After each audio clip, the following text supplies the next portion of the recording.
Hello everyone, welcome to Kavya vlogs. ಎಲ್ಲ ಹುಷಾರಾಗಿದ್ದೀರಾ ಅಂತ ಭಾವಿಸ್ತೀನಿ. ನಾನು ಕೂಡ ಚೆನ್ನಾಗಿದ್ದೀನಿ. ಇವತ್ತಿನ ವ್ಲಾಗಲ್ಲಿ ನಾನು ಮೈಸೂರಿನ ಓಡಾಟನ ಶೇರ್ ಮಾಡೋಣ ಅಂತ ಯೋಚನೆ ಮಾಡಿದ್ದೀನಿ. ನಿಮಗೂ ಎಲ್ಲ ಮೈಸೂರು ಚೆನ್ನಾಗಿ ಪರಿಚಯ ಇರುತ್ತೆ. ನಾನು ತುಂಬ ಸಲ ಹೋಗಿದ್ದೀನಿ. ಈ ಸಲ ಏನು ಸ್ಪೆಷಲ್ ಅಂದರೆ, ನಾನು ಯೂಟ್ಯೂಬ್ ಚಾನಲ್ ಸ್ಟಾರ್ಟ್ ಮಾಡಿದ್ಮೇಲೆ ಫಸ್ಟ್ ಟ್ರಾವೆಲಿಂಗ್ ವಿಡಿಯೋ ಆಗಿದೆ. ಹಾಗಾಗಿ ನಿಮ್ಮೆಲ್ಲರ ಹತ್ರ ಶೇರ್ ಮಾಡ್ತಾ ಇದ್ದೀನಿ.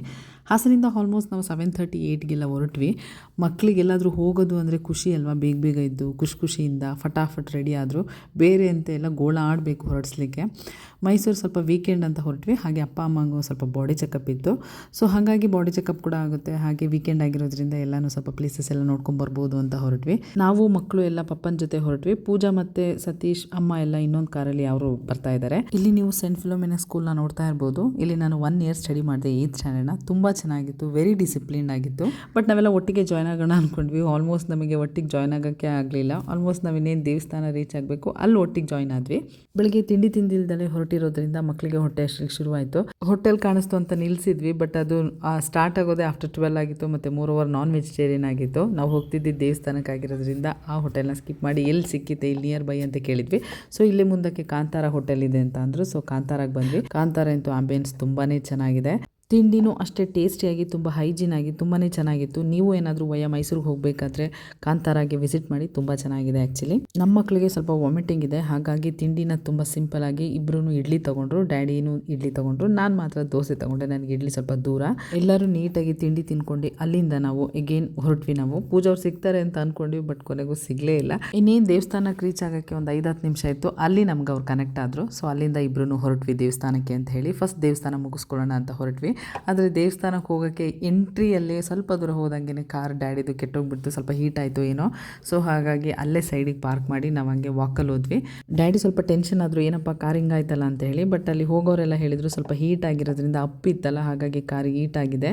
ಸೊ ಹಾಗಾಗಿ ಈ ಥರ ಆಗಿದೆ ಅಂದರು. ಸತೀಶ್ ಅಲ್ಲೇ ಕಾರ್ ಪಾರ್ಕ್ ಮಾಡೋಣ ಅಂತ ಅಂದರು. ಸೊ ಹಾಗಾಗಿ ಅಲ್ಲೇ ಕಾರ್ನ ಪಾರ್ಕ್ ಮಾಡಿ ಎಲ್ಲ ದೇವ್ರ ದರ್ಶನ ಮಾಡ್ಕೊಳ್ಳೋಣ ಅಂತ ಹೊರಟ್ವಿ. ವೀಕೆಂಡ್ ಆಗಿರೋದ್ರಿಂದ ತುಂಬಾ ರಶ್ ಇತ್ತು. ನಾನು ಅಂದ್ಕೊಂಡೆ ದಸರಾ ಮುಗ್ದಿದೆಯಲ್ಲ, ಸೊ ಹಾಗಾಗಿ ವಿಸಿಟರ್ ಸ್ವಲ್ಪ ಕಡಿಮೆ ಆಗಿರ್ತಾರೆ ಅಂದ್ಕೊಂಡೆ. ಇಲ್ಲ, ಸಿಕ್ಕಾಬಟ್ಟೆ ರಶ್ ಇತ್ತು. ನಾವು ದೇವ್ರ ದರ್ಶನ ಮಾಡೋಣ ಅಂತ ಹೋದರೆ ತುಂಬ ಜನ ತುಳುಕ್ತಾ ಇದ್ರು. ಅದ್ರ ಮಧ್ಯದಲ್ಲೂ ಆ ಶಾಪಿಂಗ್ ಸೆಂಟರ್ಸ್ನ ನೋಡುವಾಗಂತೂ ಆಸೆ ಆಗ್ತಿತ್ತು, ಇದು ತೊಗೊಳ್ಳೋಣ ಅದು ತೊಗೊಳ್ಳೋಣ ಅಂತ. ಡ್ಯಾಡ್ ಅಂದರು ಫಸ್ಟ್ ದೇವ್ರ ದರ್ಶನ ಮುಗಿಸ್ಕೊಂಡು ಬರೋಣ, ಆಮೇಲೆ ಏನಿದ್ರು ತೊಗೊಳ್ಳೋಣ ಅಂತ. ಬಟ್ ನಾವಂತೂ ದೇವ್ರ ದರ್ಶನ ಮಾಡೋಕ್ಕೆ ಅಂತ ಒಳಗಡೆ ಹೋಗೋಕ್ಕಾಗಲೇ ಇಲ್ಲ. ಹೊರಗಡೆನೇ ದೇವ್ರಿಗೆ ಕೈ ಮುಗಿದು ಹಾಗೆ ಒಂದೆಲ್ಲ ಫೋಟೋ ಎಲ್ಲ ತಕ್ಕೊಂಡು ತುಂಬ ಮನಸ್ಸಿಗೆ ಸಮಾಧಾನ ಆಯಿತು. ಏನು ಬೇಕು ಎಲ್ಲ ಬೇಡ್ಕೊಂಡು ಮೈಸೂರು ಅಂತ ಬಂದಮೇಲೆ ಚಾಮುಂಡೇಶ್ವರಿ ದೇವಸ್ಥಾನಕ್ಕೆ ಬಂದು ಹೋದ್ರೇ ಸಮಾಧಾನ. ನಮಗೆಲ್ಲರಿಗೂ ತುಂಬಾ ಖುಷಿ ಆಯಿತು ದೇವಸ್ಥಾನಕ್ಕೆ ಬಂದಿದ್ದು. ದರ್ಶನ ಮುಗಿಸಿ ಹಾಗೆ ರೇಟ್ ಅಬೌಟ್ ಅಂತಲೇ ಬಂದ್ವಿ. ಯಾಕಂದರೆ ಹೋಗಬೇಕಾದ್ರೆಲ್ಲ ನೋಡ್ಕೊಂಡು ಹೋಗಿದ್ವಲ್ಲ ಕೆಲವೊಂದು ಥಿಂಗ್ಸ್ನ ತೊಗೋಬೇಕು ಅಂತ. ಸೊ ಅದನ್ನೆಲ್ಲ ತೊಗೊಳಕ್ಕೆ ಅಂತ ವಾಪಸ್ ಹಾಗೇ ಬಂದ್ವಿ. ಕೆಲವೊಂದೆಲ್ಲ ಚೆನ್ನಾಗಿ ಕಂಡಿದ್ದನ್ನೆಲ್ಲ ನಮ್ಗೆ ಇಷ್ಟವಾಗಿದ್ದು, ನಮಗೆ ಬೇಕಾದ ರೇಟಲ್ಲಿ ಸಿಕ್ಕಿದ್ದನ್ನು ಕೆಲವೊಂದು ತೊಗೊಂಡ್ವಿ. ಸೊ ತುಂಬಾ ಚೆನ್ನಾಗಿತ್ತು ಶಾಪ್ಸ್ ಎಲ್ಲ. ಸ್ವಲ್ಪ ಕಾಸ್ಟ್ಲಿನೂ ಅನ್ನಿಸ್ತು, ಕೆಲವೊಂದು ಕಾಸ್ಟ್ಲಿ ಅನ್ನಿಸ್ತು, ಕೆಲವೊಂದೆಲ್ಲ ಪರವಾಗಿಲ್ಲ. ಕಂಪೇರ್ ಮಾಡುವಾಗ, ನಮ್ಮ ಹಾಸನಿಗೆ ಕಂಪೇರ್ ಮಾಡುವಾಗ ಕೆಲವೊಂದೆಲ್ಲ ತುಂಬಾ ಚೆನ್ನಾಗಿತ್ತು. ಈ ಪರ್ಸಸ್ ಎಲ್ಲ ತೊಗೋಬೋದಾಗಿತ್ತು. ಯಾಕಂದರೆ ಇಲ್ಲೆಲ್ಲ ನಾನು ಹಾಸನಲ್ಲಿ ನೋಡುವಾಗ ಕೆಲವೊಂದೆಲ್ಲ 500 600 1000 ಎಲ್ಲ ಇತ್ತು. ಬಟ್ ಇಲ್ಲಿ ಕಂಪೇರ್ ಮಾಡಿದರೆ ಒಂದು 200 300 ಎಲ್ಲ ಸ್ವಲ್ಪ ರೀಸನಬಲ್ ಆಗಿತ್ತು. ಇನ್ನೂ ಕೆಲವೊಂದು ಶಾಪ್ಸ್ ಅಂತೂ ತುಂಬಾ ಎಕ್ಸ್ಪೆನ್ಸಿವ್ ಆಗಿತ್ತು. ನಾವು ಹಾಗೆ ಎಕ್ಸಿಟ್ ಮಾಡುವಾಗ ಅಲ್ಲಿ ಪಿಂಗಾಣಿದೆಲ್ಲ ನೋಡಿದ್ವಿ, ಅದಂತೂ ಸಿಕ್ಕಾಪಟ್ಟೆ ಕಾಸ್ಟ್ಲಿ ಆಗಿತ್ತು. ಸೊ ಹಾಗಾಗಿ ಜಸ್ಟ್ ನೋಡಿದ್ವಿ ಅಷ್ಟೇ, ಒಂದು ತೊಗೊಳಕ್ಕಾಗಲಿಲ್ಲ. ದರ್ಶನ ಎಲ್ಲ ಮುಗಿಸ್ಕೊಂಡು ಚಿಕ್ಕಪುಟ್ಟ ಶಾಪಿಂಗ್ ಎಲ್ಲ ಮುಗಿಸಿ ಬರೋದ್ರೊಳಗಡೆ ಊಟ ಟೈಮ್ ಆಗೇ ಹೋಗಿತ್ತು. ಏಕೆಂದರೆ ಅಲ್ಲಿ ಕಾರ್ ಸ್ವಲ್ಪ ಕೆಟ್ಟೋಗಿರೋದ್ರಿಂದ ನಮ್ಮದು ಟೈಮ್ ಸ್ವಲ್ಪ ಜಾಸ್ತಿ ತಿಂದಂಗಾಯಿತು. ಇಲ್ಲ ಅಂದಿದ್ರೆ ದೇವಸ್ಥಾನ ಮುಗಿಸಿ ಇನ್ನೊಂದೆರಡು ಪ್ಲೇಸಸ್ ಮುಗಿಸ್ಕೋಬೋದಿತ್ತು. ಬಟ್ ಆಗಲಿಲ್ಲ, ಟೈಮ್ ಆಯಿತು. ಅದಾದಮೇಲೆ ಹಳ್ಳಿ ಮನೆಗೆ ಅಂತ ಹೋಟೆಲಿಗೆ ಬಂದ್ವಿ ಊಟಕ್ಕೆ ಅಂತ ಹೇಳಿ. ಯಾರೇ ಆದ್ರೂ ಟ್ರಾವೆಲಿಂಗ್ ಮಾಡುವಾಗ ಫಸ್ಟ್ ಇಂಪಾರ್ಟೆನ್ಸ್ ಕೊಡೋದು ಊಟ ತಿಂಡಿಗೆ. ಏಕೆಂದರೆ ಅದೇ ನಮಗೆ ಖುಷಿ ಕೊಡೋದು. ನಾವೆಲ್ಲೇ ಟ್ರಾವೆಲಿಂಗ್ ಮಾಡಬೇಕು ಅಂದರೆ ಊಟ ತಿಂಡಿ ಚೆನ್ನಾಗಿ ಸಿಕ್ಕಿದರೆ ತುಂಬಾ ಚೆನ್ನಾಗಿರುತ್ತೆ. ಸೊ ನಮಗೆ ತಿಂಡಿ ಅಂತೂ ತುಂಬಾ ಚೆನ್ನಾಗಾಗಿತ್ತು. ಇನ್ನು ಊಟಕ್ಕೆ ಹಳ್ಳಿ ಮನೆಗೆ ಅಂತ ಬಂದ್ವಲ್ಲ, ಅಲ್ಲಿ ಕೂಡ ಊಟ ತುಂಬಾ ಚೆನ್ನಾಗಿತ್ತು. ನೆಕ್ಸ್ಟ್ ನಾವು ವಿಸಿಟ್ ಮಾಡಿದ ಪ್ಲೇಸ್ ಬಂದು ಪಯಣ ಕಾರ್ ಮ್ಯೂಸಿಯಂ ಅಂತ. ನಾನು ಆ್ಯಕ್ಚುಲಿ ಫಸ್ಟ್ ಟೈಮ್ ಬರ್ತಿರೋದು, ಗೊತ್ತಿರಲಿಲ್ಲ, ಮೋರೋವರ್ ನೋಡೂ ಇರಲಿಲ್ಲ. ಕೆಲವ್ರು ನೋಡಿರ್ತೀರ, ಇನ್ನು ಕೆಲವ್ರು ನೋಡಿರಲ್ಲ. ಯಾರಿಗೆಲ್ಲ ಕಾರ್ ಕ್ರೇಜ್ ಇದೆ, ನೋಡಿಲ್ಲ, ಅವರೆಲ್ಲ ಬಂದು ವಿಸಿಟ್ ಮಾಡಿ, ತುಂಬಾ ಚೆನ್ನಾಗಿದೆ. ಪಯಣ ಮ್ಯೂಸಿಯಂನ ನೋಡಲಿಕ್ಕೆ ಚಾರ್ಜಸ್ ಇದೆ. ಅಂಡರ್ 12 ಫ್ರೀ ಇರುತ್ತೆ, ಅಬೌಟ್ 12 ಯಾರೆಲ್ಲ ಇರುತ್ತೆ 50 ರೂಪೀಸ್ ಇದೆ. ಬಟ್ 50 ರೂಪೀಸ್ ಕೊಟ್ಟಿದ್ದಕ್ಕೂ ವರ್ತಿದೆ. ಇಲ್ಲಿ ನಾವು ಹಳೆಯ ಚೇತಕ್ ಸ್ಕೂಟರಿಂದ ಹಿಡಿದು ಇವತ್ತಿನ ಸ್ಕೂಟರ್ವರೆಗೂ ನೋಡ್ಬೋದು. ಅಷ್ಟು ಚೆನ್ನಾಗಿದೆ. ನೋಡ್ತಾ ಇದ್ದರೆ ಹೀಗೂ ಇತ್ತಾ ಈಗಾಗೋಯ್ತಾ ಅಂತ ಅನಿಸ್ಬಿಡುತ್ತೆ. ಇಲ್ಲಿ ನಾವು ವಿಂಟೇಜ್ ಕಾರ್ಗಳನ್ನ ನೋಡಿ ಕಣ್ ತುಂಬಿಸ್ಕೊಬಿಡ್ಬೋದು. ಎಷ್ಟು ಚೆನ್ನಾಗಿದೆ ಅಂತ ಅಂದರೆ ಯಾರಿಗೆಲ್ಲ ಕಾರ್ ಕ್ರೇಜ್ ಇರುತ್ತೆ ಅವ್ರಿಗಂತೂ ತುಂಬಾ ಖುಷಿಯಾಗುತ್ತೆ ಈ ಪ್ಲೇಸು. ನನಗೆ ಕಾರ್ ಕ್ರೇಜ್ ಅಂತ ಏನಿಲ್ಲ, ಖುಷಿಯಾಗುತ್ತೆ ಅಷ್ಟೇ. ಇಷ್ಟು ಬ್ಯೂಟಿಫುಲ್ ಮ್ಯೂಸಿಯಂ ಇರೋದು ತುಂಬಾ ಖುಷಿಯಾಗುತ್ತೆ ನಮ್ಮ ಮೈಸೂರಲ್ಲಿ. ಯಾರೆಲ್ಲ ಈ ಪ್ಲೇಸ್ನ ನೋಡಿಲ್ಲ ಪ್ಲೀಸ್ ಬಂದು ವಿಸಿಟ್ ಮಾಡಿ, ತುಂಬಾ ಚೆನ್ನಾಗಿದೆ ಆ್ಯಕ್ಚುಲಿ. ಹಾಗೆ ಹಳೆಯ ನಾಣ್ಯಗಳು, ಹಿಂದಿನ ಕಾಲದ ಆಯುಧಗಳು ನೋಡ್ತಾ ಇದ್ದರೆ ಟೈಮ್ ಹೋಗೋದೇ ಗೊತ್ತಾಗೋದಿಲ್ಲ, ಯಾಕಂದರೆ ಅಷ್ಟು ಅದ್ಭುತವಾಗಿದೆ. ನಾವು ಅದನ್ನೆಲ್ಲ ನೋಡ್ಕೊಂಡು ಅಲ್ಲಿಂದ ಹೊರಡುವಾಗಲೂ ಸಮೇತ ನಮ್ಮ ಮಕ್ಕಳದು ಆ್ಯಸ್ ಯೂಶಲ್ ಗಲಾಟೆ ಇದ್ದಿದ್ದೇನೆ. ಅಲ್ಲಿ ಕಿತ್ತಾಡೋದು, ಓಡಾಡೋದು, ಬೆರ್ಸಾಡೋದು, ಜಗಳ ಮಾಡೋದು ಎಲ್ಲ ಇದ್ದಿದ್ದೇನೆ. ಪಯಣ ಮ್ಯೂಸಿಯಮ್ನ ನಾವು ಮುಗಿಸ್ಕೊಂಡು ನೆಕ್ಸ್ಟ್ ವಿಸಿಟ್ ನಮ್ಮದು ಅರಮನೆ ಆಗಿತ್ತು. ಅರಮನೆಗೆ ಹೋಗೋದ್ರೊಳಗಡೆ ಒಂದು ಕಪ್ ಆಫ್ ಕಾಫಿ ಎಲ್ಲ ಕುಡ್ಕೊಂಡು ನಿಧಾನಕ್ಕೆ ನಾವು ಅರಮನೆಗೆ ಹೊರಟ್ವಿ. ಬಟ್ ಟೈಮಿಂಗ್ಸ್ ಆಲ್ರೆಡಿ ಲೇಟ್ ಆಗ್ತಾ ಇತ್ತು, ಇನ್ನೇನು 10-15 ಮಿನಿಟ್ಸ್ ಇದೆ ಅಂತ ಇದ್ರು. ಸೊ ಅಷ್ಟರೊಳಗಡೆ ಟಿಕೆಟ್ಸ್ ತೊಗೊಂಡು ನಾವು ಅರಮನೆಗೆ ಹೋದ್ವಿ.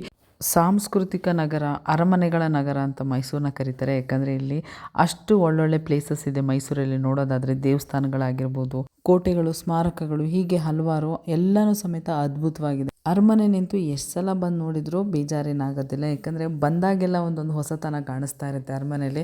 ಇದೆಷ್ಟು ಚೆನ್ನಾಗಿದೆ ಅಲ್ವಾ, ಕಂಬ ಎಷ್ಟು ಚೆನ್ನಾಗಿದೆ ಅಲ್ವಾ, ಕೆತ್ತನೆ ಎಷ್ಟು ಚೆನ್ನಾಗಿದೆ ಅಲ್ವಾ, ಇಷ್ಟು ದೊಡ್ಡ ಜಾಗದಲ್ಲಿ ಇವರೆಲ್ಲ ಹೆಂಗಿದ್ರು ಅಂತ ನಾವು ಕಲ್ಪನೆನೂ ಸಮೇತ ಮಾಡ್ಕೊಳಕ್ಕಾಗೋದಿಲ್ಲ, ಅಷ್ಟು ಚೆನ್ನಾಗಿರುತ್ತೆ. ಅವ್ರದ್ದು ಸ್ಟೇಡಿಯಂ ಆಗಿರ್ಬೋದು, ನಾವು ಇವಾಗ ಏನು ಸ್ಟೇಡಿಯಂ ಅಂತ ಕರಿತೀವಿ, ಸ್ಟೇಡಿಯಂ ಆಗಿರ್ಬೋದು, ಅಥವಾ ಅವ್ರದ್ದು ಒಂದು ವ್ಯೂ ಆಗಿರ್ಬೋದು, ನೋಡೋದು ನಮ್ಮ ಕಲ್ಪನೆಗೂ ಮೀರಿದ್ದಾಗಿದೆ ಆ ಅರಮನೆ ಆ್ಯಕ್ಚುಲಿ. ಅವರು ಉಪಯೋಗಿಸ್ತಿದ್ದಂಥ ಕುರ್ಚಿಗಳಾಗಿರ್ಬೋದು, ಒಂದು ಕನ್ನಡಿ ಆಗಿರ್ಬೋದು, ಏನೇ ಚಿಕ್ಕ ಪುಟ್ಟ ವಸ್ತು ಆಗಿದೋ ಅದರಲ್ಲೂ ಏನೋ ಒಂದು ಕ್ರಿಯೇಟಿವ್ ಅಥವಾ ತುಂಬ ಚೆನ್ನಾಗಿರುತ್ತೆ ಅಂಶಗಳು. ನನ್ನ ಮಕ್ಕಳು ಫಸ್ಟ್ ಟೈಮ್ ನೋಡ್ತಾ ಇರೋದು ಅರಮನೆನ ಆ್ಯಕ್ಚುಲಿ. ನೋಡ್ದಂಗೆ ನಮ್ಮ ಇದೇನಮ್ಮ ಇಷ್ಟು ದೊಡ್ಡದು ಮನೆನ ಇದು, ಏನಮ್ಮ ಇದು ಅಂತ ಕೇಳ್ತಾ ಇದ್ಲು ಚಿಕ್ಕವ ಇಂತು. ಹೂ ಮಗಳೇ ಇದು ಮನೆ, ಎಷ್ಟು ಜನ ಇದ್ರಮ್ಮ, ಯಾರೆಲ್ಲ ಇದ್ರಮ್ಮ, ಯಾವ್ಯಾವ ರಾಜ ಇದ್ರಮ್ಮ ಅಂತ ಹೇಳಿ. ನನಗೆ ಎಷ್ಟು ಗೊತ್ತು, ಅಪ್ಪ ಅಮ್ಮಗೆ ಎಷ್ಟು ಗೊತ್ತು, ಅವರೆಲ್ಲ ಸ್ವಲ್ಪ ಇನ್ಫಾರ್ಮೇಷನ್ ಕೊಟ್ಟರು ಅವಳಿಗೆ. ಮಕ್ಕಳಿಗೆ ಕ್ಯೂರಿಯಸ್ ಜಾಸ್ತಿ ಅಲ್ವಾ, ಒಂದು ಕ್ವಶನ್ ಜೊತೆಗೆ ಇನ್ನೊಂದು ಕ್ವಶನ್ ರೈಸ್ ಮಾಡ್ತಾನೆ ಇರ್ತಾರೆ. ಸೊ ನಾವು ಅರಮನೆ ಎಲ್ಲ ಮುಗಿಸ್ಕೊಂಡ್ವಿ, ಅಲ್ಲಿಂದ ಹೊರಟ್ವಿ. ನಾವು ಎಲ್ಲೂ ಕೂಡ ಟೈಮ್ ವೇಸ್ಟ್ ಮಾಡಲೇ ಇಲ್ಲ. ಸೊ ದೇವಸ್ಥಾನ ಮುಗಿಸ್ಕೊಂಡ್ವಿ, ಅಲ್ಲಿಂದ ಒಂದು ಮ್ಯೂಸಿಯಂ ಮುಗಿಸಿದ್ವಿ, ಆಮೇಲೆ ಅರಮನೆ ಮುಗಿಸಿದ್ವಿ. ಲಾಸ್ಟ್ ನಮ್ಮದು ವಿಸಿಟ್ ಇದ್ದಿದ್ದು ಎಕ್ಸಿಬಿಷನ್. ಸೊ ಅದು ಮುಗಿಸಿ ರೂಮ್ಗೆ ಹೋಗೋಣ ಅಂತ ಯೋಚನೆ ಮಾಡಿದ್ವಿ. ಮೈಸೂರಲ್ಲಿರೋ ಜಾಗಗಳನ್ನ ನೋಡ್ತಾ ಇದ್ರೆ ದಿನ ದಸರಾ ಇದೆಯೇನೋ ಅಂತ ಅನಿಸುತ್ತೆ, ಯಾಕಂದರೆ ಅಷ್ಟು ಚೆನ್ನಾಗಿರುತ್ತೆ, ಅಷ್ಟು ಜನ ಇರ್ತಾರೆ. ಸೊ ನೋಡೋಕ್ಕೆ ಒಂದು ಖುಷಿ ಆಗುತ್ತೆ, ನಾವು ದಸರಾದಲ್ಲೇ ಇದ್ದೀವೇನೋ ಅನ್ನೋ ಥರ ಫೀಲ್ ಆಗುತ್ತೆ. ಎಕ್ಸಿಬಿಷನ್ ಎಲ್ಲ ಮುಗಿಸ್ಕೊಂಡು ರೂಮಿಗೆ ಬಂದ್ವಿ ನಾವು. ನೆಕ್ಸ್ಟ್ ಡೇ ಸಂಡೇ ಆಗಿತ್ತು. ಸಂಡೇ ನಮ್ಮ ಪ್ಲ್ಯಾನ್ ಇದ್ದಿದ್ದು GRSಗೆ ಹೋಗೋಣ ಅಂತೇಳಿ. ಸೊ ಹಾಗಾಗಿ ನಾವೆಲ್ಲರೂ GRSಗೆ ಹೊರಟ್ವಿ. ಮಕ್ಕಳಿಗೆ ಬೇಕಾಗಿದ್ದು ಅದೊಂದೇ ಆಗಿತ್ತು. ಸೊ ಹಾಗಾಗಿ ಅವ್ರ ಖುಷಿಗೋಸ್ಕರನೇ ನಾವು ಸಂಡೇ GRSಗೆ ಅಂತ ಹೊರಟ್ವಿ. ಫುಲ್ ಡೇ ಪ್ಲ್ಯಾನ್ ಮಾಡಿದ್ವಿ, ಬಟ್ ಮಕ್ಕಳಿರೋದ್ರಿಂದ ನಾವು ಹೋಗೋದೇ ಆಲ್ಮೋಸ್ಟ್ 11:30-12 ಆಗೋಗ್ಬಿಡ್ತು. ಯಾರದೇ ಅಪ್ಪ ಅಮ್ಮ ಆಗಿರ್ಬೋದು, ಪ್ಲೇಸಸ್ನ ವಿಸಿಟ್ ಮಾಡೋದಕ್ಕಿಂತ ಮುಖ್ಯವಾಗಿ ಅವ್ರವ್ರ ಮೊಮ್ಮಕ್ಕಳನ್ನ ಜೋಪಾನ ಮಾಡೋಕ್ಕೋಸ್ಕರನಾದರೂ ಬರ್ತಾರೆ ಅವ್ರು ನಮ್ಗಳ ಜೊತೆ. ಅದಕ್ಕೋಸ್ಕರ ಎಲ್ಲರೂ ಅವ್ರವ್ರ ಪೇರೆಂಟ್ಸಿಗೆ ಮಾತ್ರ ಯಾವಾಗಲೂ ಚಿರಋಣಿ ಆಗಿರ್ಬೇಕು ನಾವು. ಫಸ್ಟ್ ಸ್ನೋ ಪಾರ್ಕ್ ಮುಗಿಸೋಣ ಅಂತ ಸ್ನೋ ಪಾರ್ಕಿಗೆ ವಿಸಿಟ್ ಮಾಡಿದ್ವಿ. ತುಂಬಾ ಚೆನ್ನಾಗಿತ್ತು, ಚಳಿ ಆಗಿತ್ತು. ನನ್ನ ಮಗಳಿಗಂತೂ ತುಂಬ ಖುಷಿ ಆಯಿತು, ಬಟ್ ಹಾಗೆಯೇ ಸ್ವಲ್ಪ ಬ್ರೀತಿಂಗಿಗೆ ಪ್ರಾಬ್ಲಮ್ ಆಯಿತು, ಅವಳಿಗೆ ಹೆದರಿಕೆಗೆ ಬ್ರೀತಿಂಗಿಗೆ ಪ್ರಾಬ್ಲಮ್ ಅನ್ನಿಸ್ತು. ಸೊ ಹಾಗಾಗಿ ಅಲ್ಲಿಂದ ಅವ್ರು ಕೊಟ್ಟಿದ್ದ ಟೈಮಿಂಗ್ಸ್ಗಿಂತ ಬೇಗನೆ ಹೊರಟ್ವಿ. ಆದರೂ ನೆಕ್ಸ್ಟ್ ಒಂದು ಪ್ಲೇಸ್ ಇತ್ತು, ಉಲ್ಟಾ ಪಲ್ಟಾ ಥರ. ನಾವು ನೋಡೋದೇ ಒಂಥರ ಆಗಿತ್ತು, ಕಾಣೋದೇ ಒಂಥರ ಅನ್ನಿಸ್ತಿತ್ತು. ಆ ಪ್ಲೇಸ್ ಕೂಡ ಚೆನ್ನಾಗಿತ್ತು.